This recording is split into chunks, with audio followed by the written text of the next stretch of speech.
참 예수님.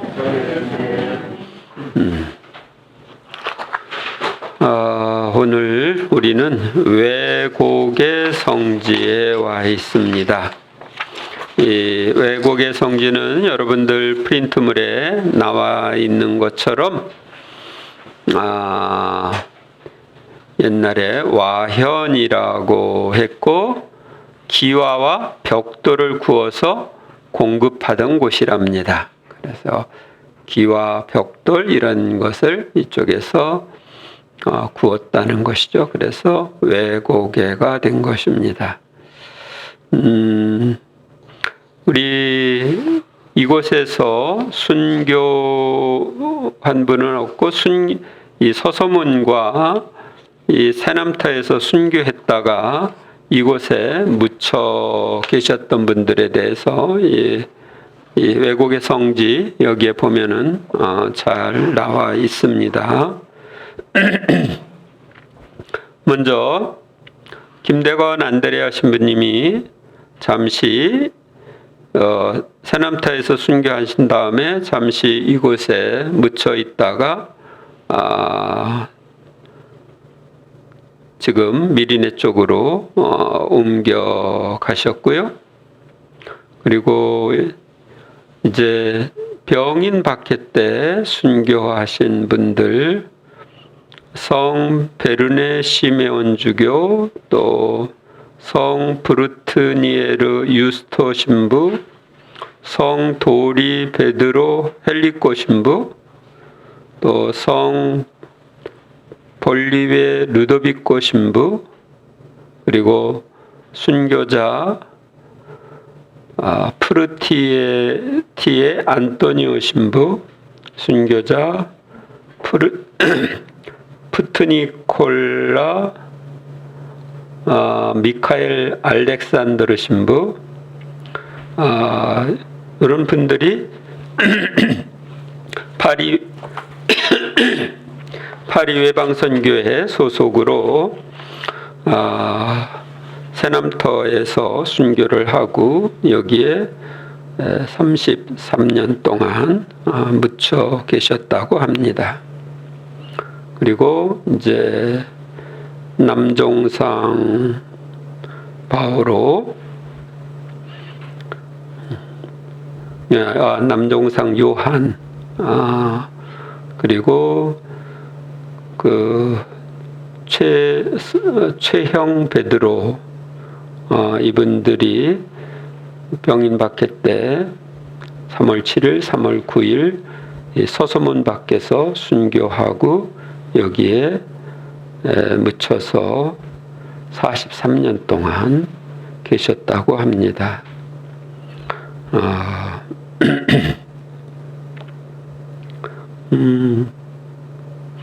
그리고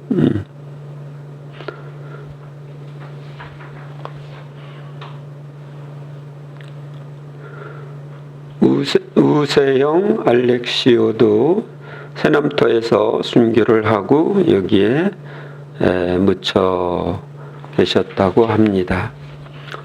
그래서 이쪽은 옛날에 새남터에서 가까운 곳이라서 또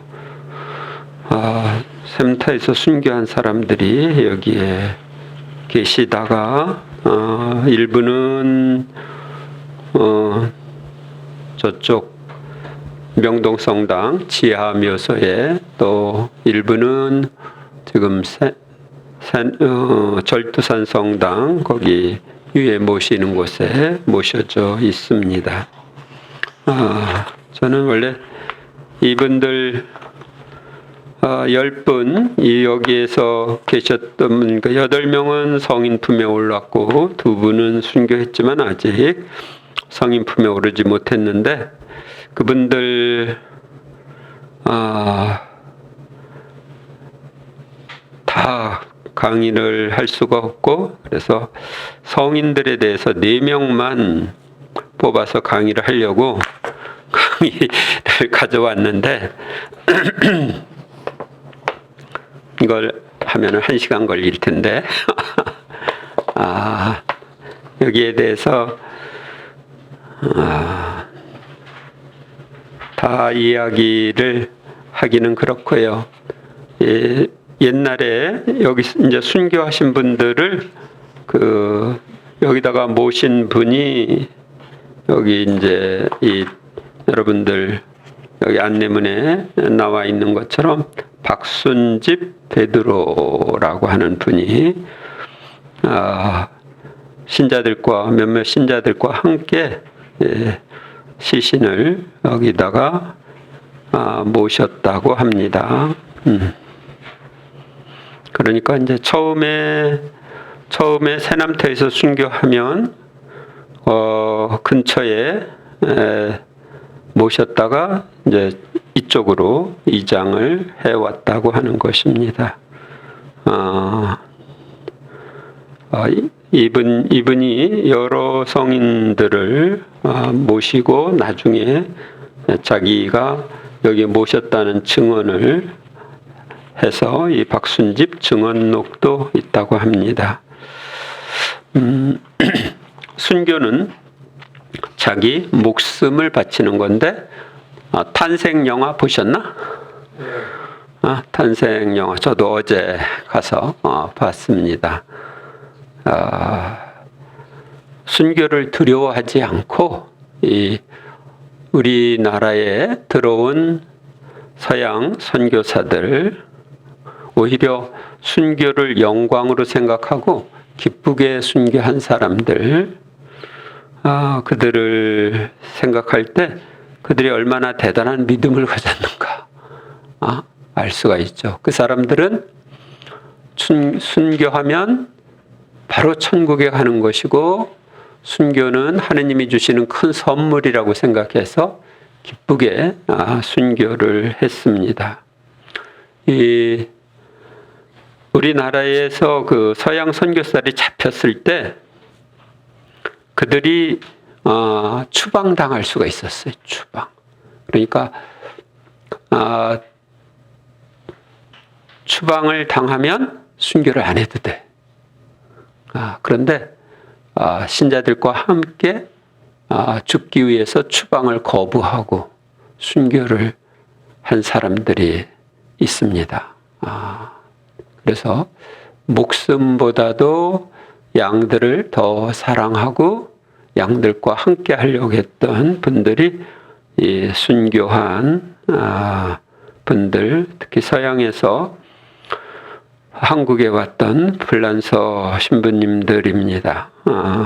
그리고 우리 한국 교회는 불란서 신부님들이 일으킨 교회입니다. 한국 교회 지금 명동 성당이나 다른 지역에 있는 성당들, 옛날 성당들을 다 세운 것은 불란서 신부님들이 세운 거예요. 그것도 대부분은 불란서에서 지원을 받아가지고 그렇게 세웠고, 이 파리 외방선교회의 그 선교 특징은 뭐냐면 어느 지역에 가면 빨리 그 지역의 방인 사제를 양성해라. 그게 이제 그분들의 그 첫 번째 목표예요. 그래서 가면 방인 사제를 양성하기 위해서 먼저 신학생을 선발하는 거죠. 그게 이제 첫 번째고, 그래서 우리나라에 처음에 이제 탄생에서도 봤듯이 새 신학생이 선발된 거예요. 처음으로 한국에 입국했던 그 파리 외봉선교회 신부님에 의해서 새 신학생 등이 선발이 된 거예요.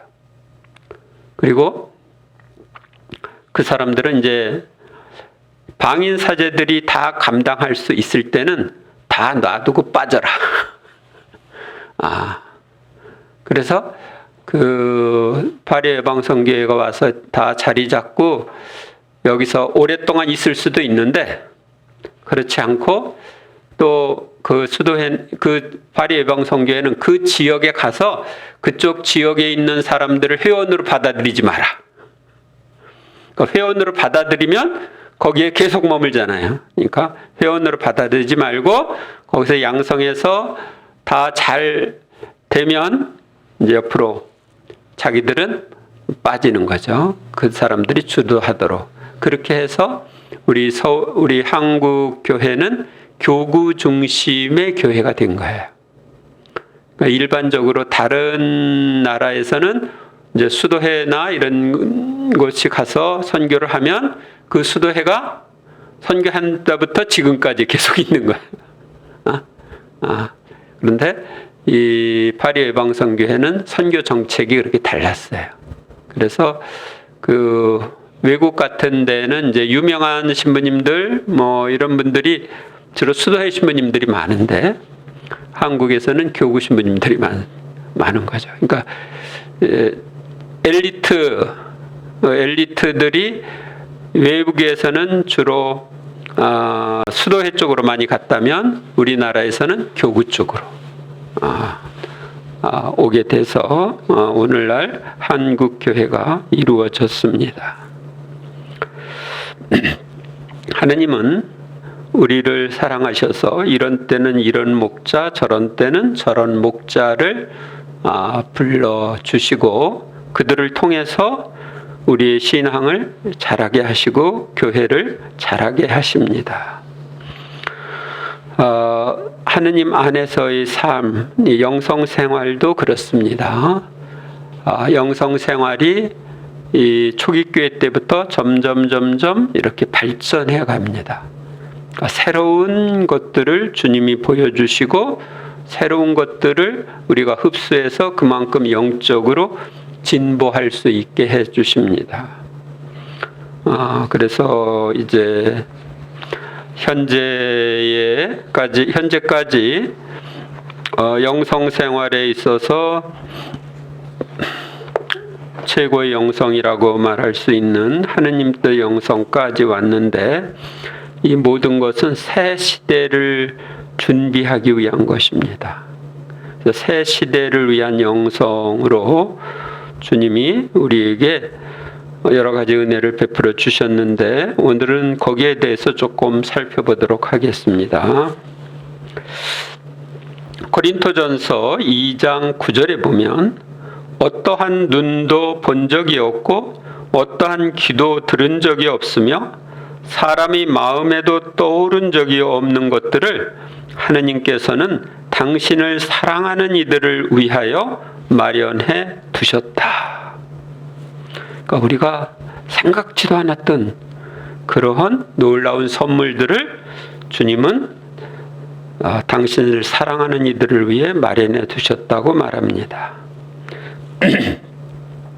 천상의 책 14권 59장에 보면은 사람이 나의 뜻을 소유하고 내가 사람의 뜻을 소유하는 으뜸가는 목적 없이 내가 행한 일은 아무것도 없다. 이는 창조 사업의 으뜸가는 목적이었고 구속 사업에서도 마찬가지였다. 내가 제정한 성사들과 내 성인들에게 베푼 수많은 은총들은 바로 이 나의 뜻의 소유에 이르게 하는 씨앗이요 수단이었던 것이다. 이게 무슨 얘기냐면요. 우리는 우리 뜻대로 살려고 그러죠. 근데 우리 뜻대로 살지 않고 하느님의 뜻대로 살도록 그래야 하느님께로부터 오는 좋은 것들을 다 받을 수 있기 때문에 주님은 하느님 뜻대로 살도록 우리를 이끌어 주십니다. 그래서 주님이 하신 모든 일은 내가 하느님의 뜻을 소유하고 하느님이신 그분이 나의 뜻을 소유해서 두 뜻이 하나가 되어서 사는 것, 그것이 최종 목적이었습니다. 그래서 창조 사업이나 구속 사업이 다 인간의 뜻을 하느님이 소유하고 인간이 하느님의 뜻을 소유해서 사는 것, 그것이 목표이고 지금도 모든 성사들, 성인들에게 베푼 모든 은총이 바로 하느님의 뜻을 소유하도록 하기 위한 것이었다고 말하는 것입니다.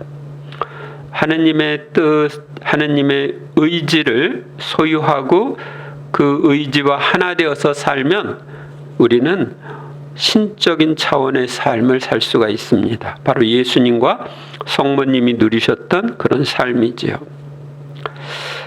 하느님께서는 새 시대를 위한 새로운 영성을 인류에게 주시고자 여러 성인 성녀들을 통해서 점진적으로 준비하셨는데, 새롭고도 거룩한 영성이라는 책에 거기에 대해서 자세히 나와 있습니다.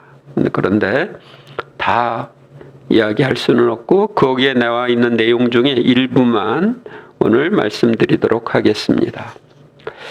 새로운 영성의 시대를 열기 위해 선택된 분들, 우리를 새 시대로 인도하는 새롭고도 거룩한 영성이란 성령님과 성모 마리아의 활동을 통하여 예수 그리스도의 내적 생활에 새롭고도 더 깊게 참여하도록 하는 영성입니다. 그러니까 지금까지 영성은 하는 예수님의 외적 생활을 본받으려고 그랬어요. 그러니까 예수님이 복음을 전했다고 그러면 그 복음 전파하는 것, 치유했다면 치유하는 것, 십자가의 고난을 겪었다면 고난을 겪는 거예요. 외적으로 드러난 것을 본받고자 했던 것이 그동안의 영성 생활이었어요. 그런데 이제 주님께서는 당신의 내적인 생활, 그것을 본받도록, 그 내적인 생활에 참여하도록 이제 새로운 영성을 우리에게 알려주셨는데, 그것이 이제 하느님 뜻 영성이지요. 예수님께서는 새 시대를 위하여 하느님 뜻 안에서 하느님 뜻대로 사는 성덕을 일으키시고자 성 안니발레 디프란차 신부, 이분은 루이사 피카레타의 고해 신부였습니다.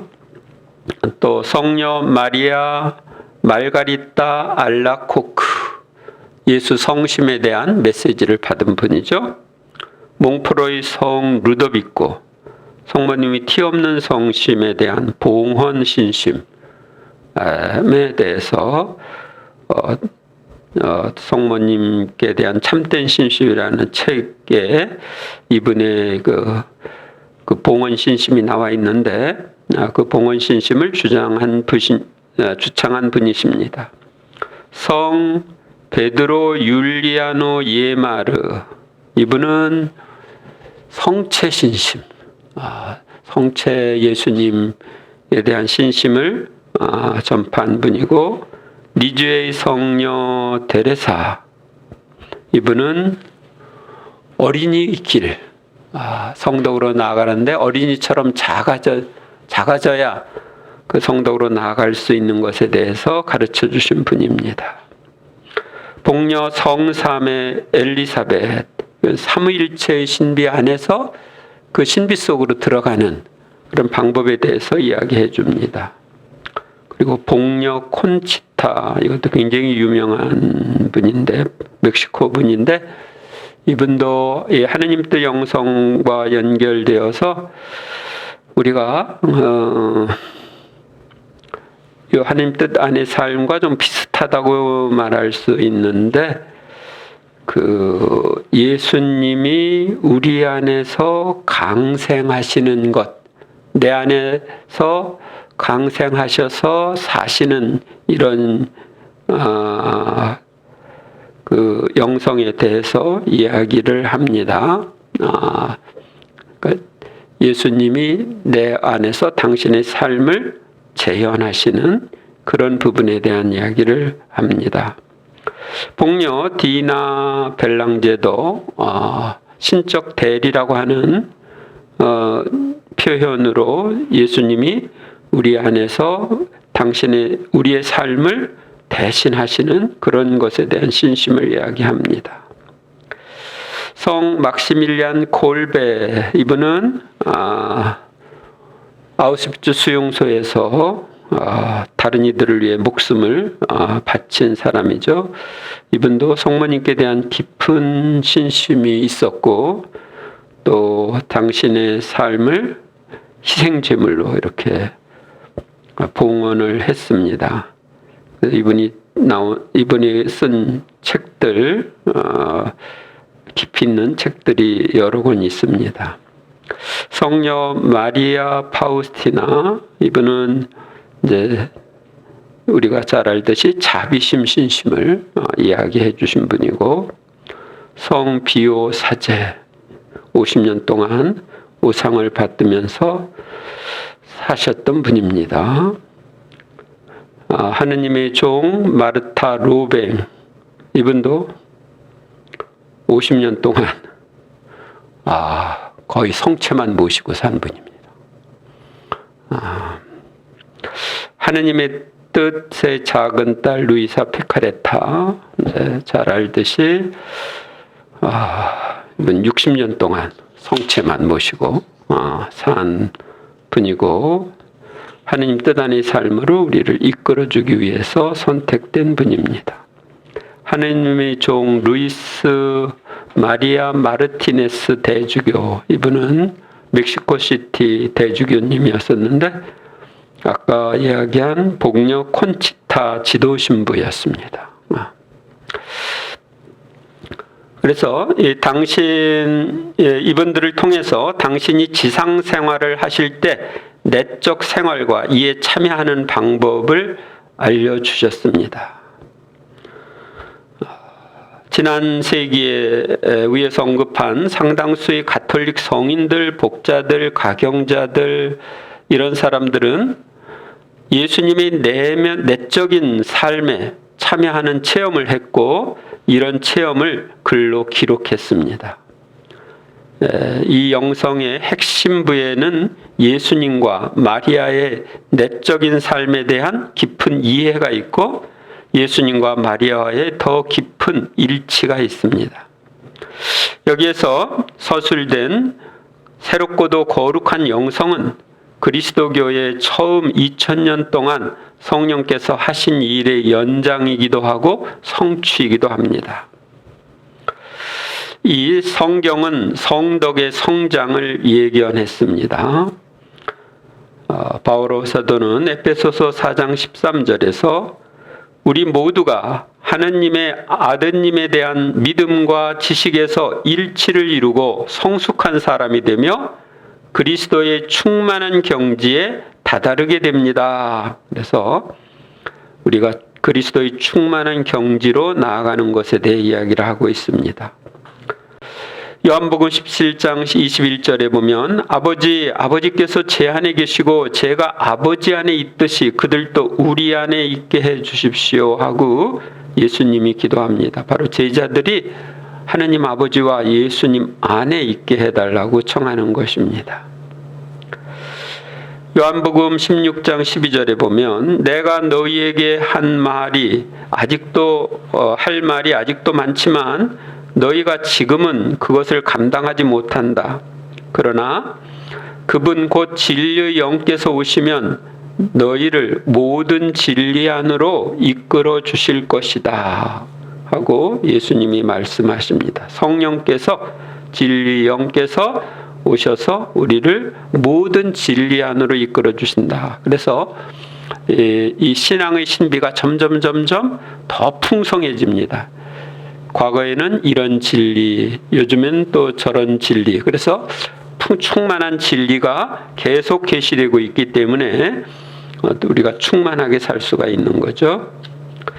요한복음 14장 20절에 보면 그날 너희는 내가 아버지 안에 있고 또 너희가 내 안에 있으며 내가 너희 안에 있음을 깨닫게 될 것이다. 그래서 이 그날이라고 얘기하는데, 그날은 예수님께서는 완전한 일치의 선물이 교회 안에 주어질 특정한 미래의 시간을 말씀하신 것입니다.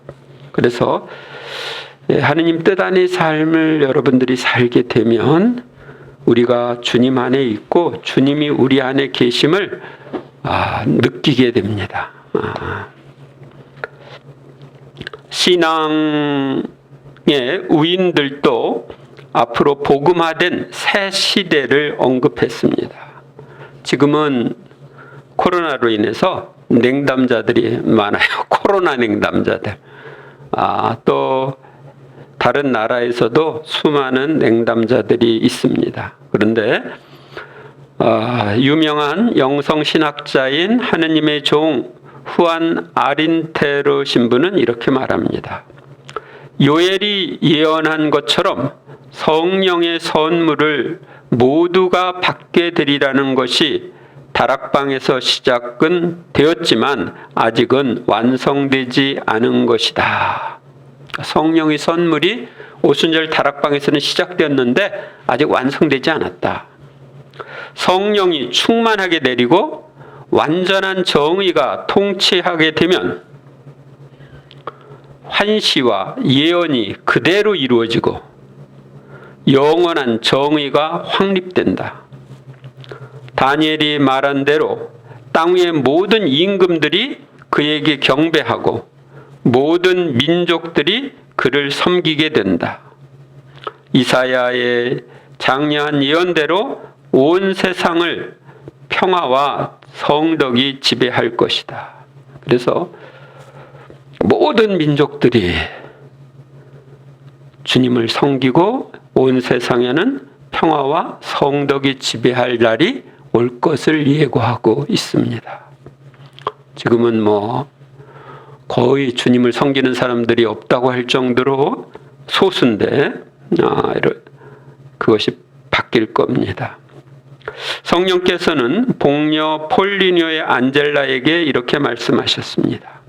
만약 내가 완전한 사랑을 소유한 영혼을 발견한다면 나는 그 영혼에게 과거의 어느 성인들에게 준 것보다도 더 위대한 선물을, 더 위대한 은총을 쏟아부어 주겠다.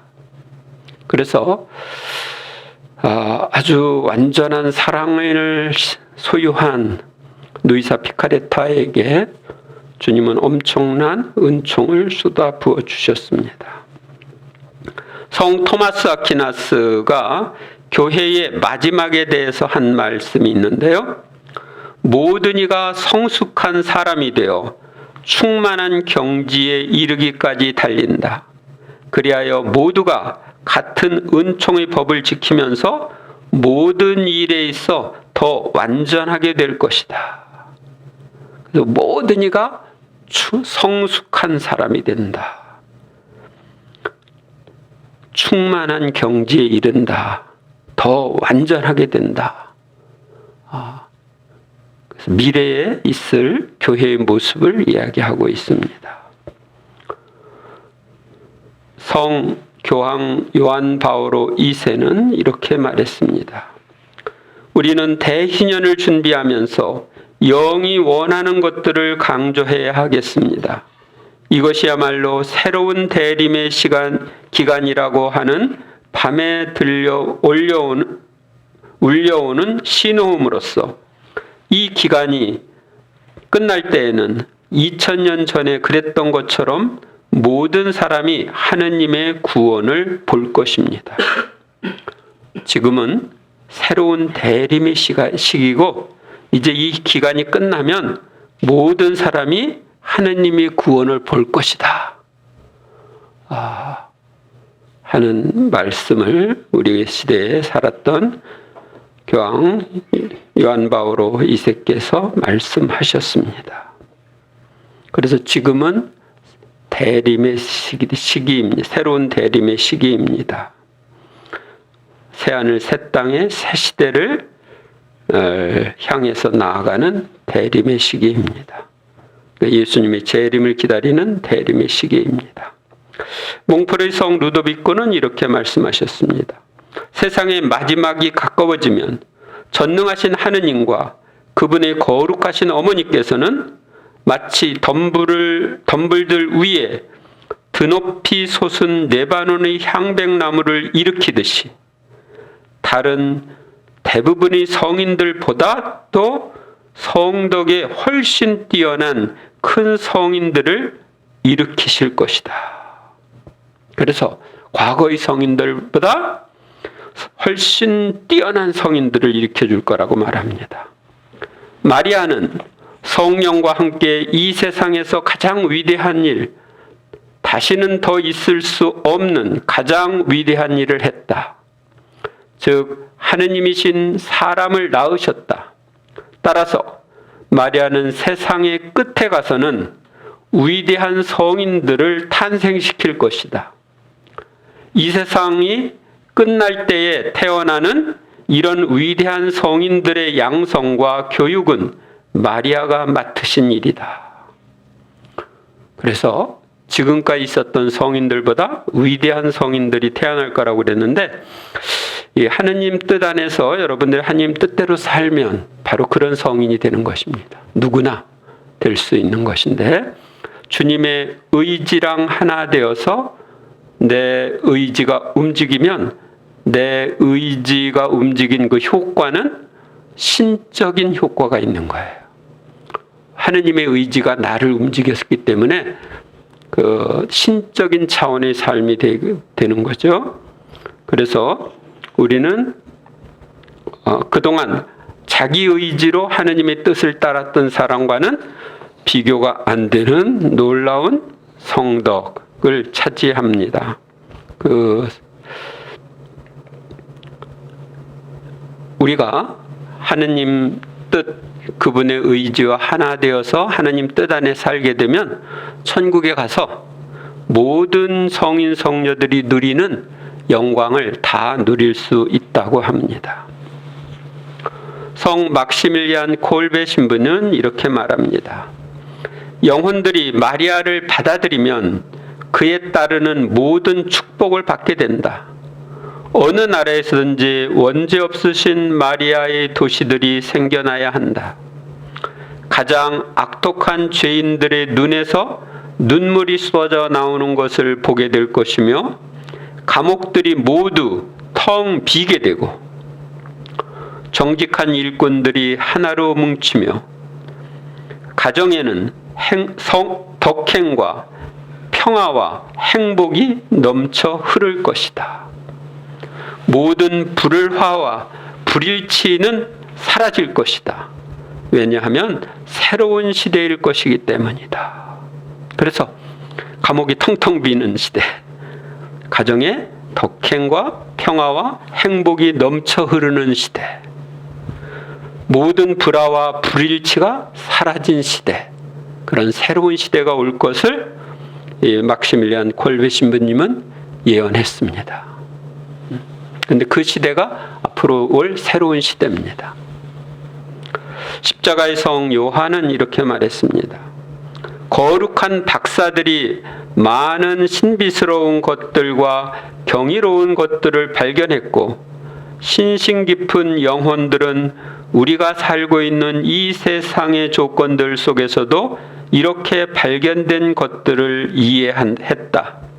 그렇지만 아직도 이런 거룩한 영혼들이 발견하고 이해해야 할 것들이 더 많이 있다. 그래서 우리가 발견하고 이해해야 할 것들이 많이 있음을 이야기해 주고 있습니다. 새롭고도 거룩한 영성은 그동안 영성 생활의 가장 높은 단계에서 이루어지는 신비스러운 결혼이 열매를 많이 맺는 단계라고 말할 수 있습니다. 그러니까 그동안 영성 생활의 최고봉은 하느님과의 결혼 관계입니다. 그러니까 하나가 되어서 사는 근데 하나 되는 것까지만 얘기했어요. 결혼. 근데 결혼을 하면 같이 살아야 되죠. 어떻게 살 것인지, 거기 삶에서 맺어지는 열매, 이런 것에 대해서 이야기하는 것이 루이사 피카레타를 통해서 주신 하느님 뜻 안의 삶이라는 것입니다. 그런데 그것이 너무 깊고 신비하기 때문에 책 한 권 가지고 안 돼서 예수님은 40년 동안 40권의 책을 쓰게 한 거예요. 그리고 그 40년 동안 루이사를 통해서 40권의 책을 쓰게 하고, 그것을 통해서 그 깊이를 설명하고 계신데, 사실은 그게 전부가 아니고 천국에 가게 되면은 이 하나님 뜻 안의 삶을 점점 더 깊이 알아듣고 그것을 생활로 옮기게 됩니다. 그런데 그것이 언제까지냐? 영원히. 그만큼 하느님 뜻 안의 삶은 무한한 것입니다. 저도 이런 새롭고 놀라운 영성을 과거에 몰랐는데 하느님 은총의 도움으로 조금 알게 되어서 여러분들에게 간단하게 이야기를 한 것입니다. 이것을 살기 위해서 먼저 여러분들이 자주 내 뜻을 봉헌하고 그분 뜻을 주시도록 청하세요. 뭐 할 때, 기도할 때도 주님, 이 기도하려는 제 뜻을 봉헌합니다. 당신 뜻을 주십시오. 내가 이러저런 속상한 일일 때도 이것을 주님께 봉헌합니다. 당신 뜻을 주십시오. 당신 뜻만이 이루어지게 해 주십시오. 하고 자기 뜻을 자꾸 봉헌하면은 자기가 사라집니다. 그래서 이러저러한 문제가 오고 그랬을 때도 그 문제가 문제시 되지 않습니다. 그러니까 다시 말하면 내 안에 미움이라든지 분노라든지 이런 것이 사라집니다. 어떤 상황이든지 흔들리지 않고 평화 속에 살 수가 있습니다. 그러니까 피조물로부터 이탈한 상태에서 살 수가 있어요.